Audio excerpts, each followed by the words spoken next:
Now that Superman has hit theatres, the results aren't in Gunn's favour. The film failed to match the box office of The Batman and didn't come close to the adjusted performance of Zack Snyder's Man of Steel, even without accounting for inflation. Wow. So, without inflation, literally just comparing Superman from last year to Man of Steel, which was over a decade now, because that was 2013. Man of Steel outperformed James Gunn's Superman, and that's without inflation. So with accounting for inflation, Man of Steel's just completely crushed James Gunn's Superman.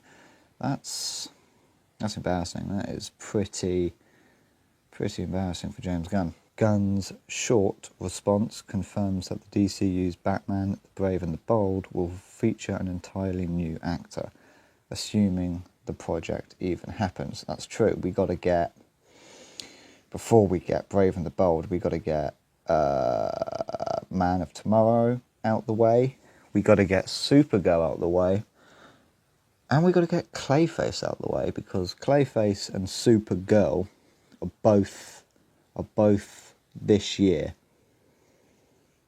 And then next year,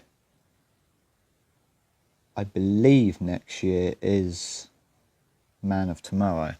Or it might be 2028 for Man of Tomorrow, I'm not sure.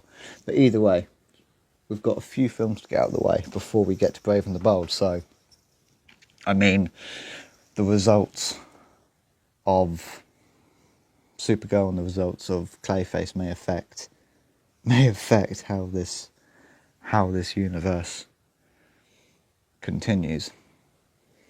As we have previously reported, much of the future of Gunn and the DCU slate hinges on who ends up acquiring Warner Brothers Discovery.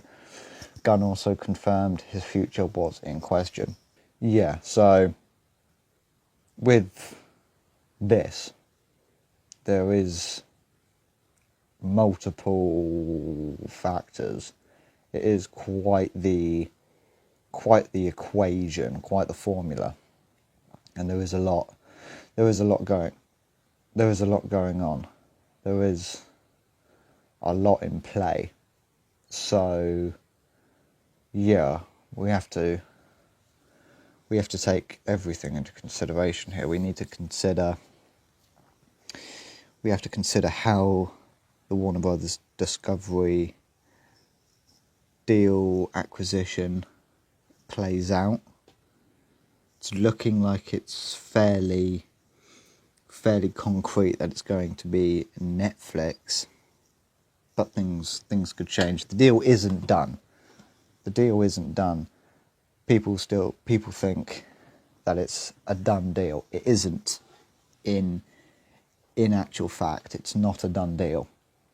The deal wouldn't finalise until next year, regardless.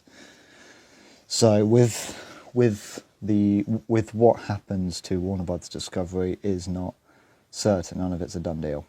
So there's that. And then there's also the results, critically and commercially speaking, for Supergirl and Clayface. If they both flop, if Supergirl and Clayface both completely flop, or one flops and one does all right, or even if one flops and one is a hit, I mean, that could be pretty bad for the rest of the universe, and for James Gunn. That could be pretty bad.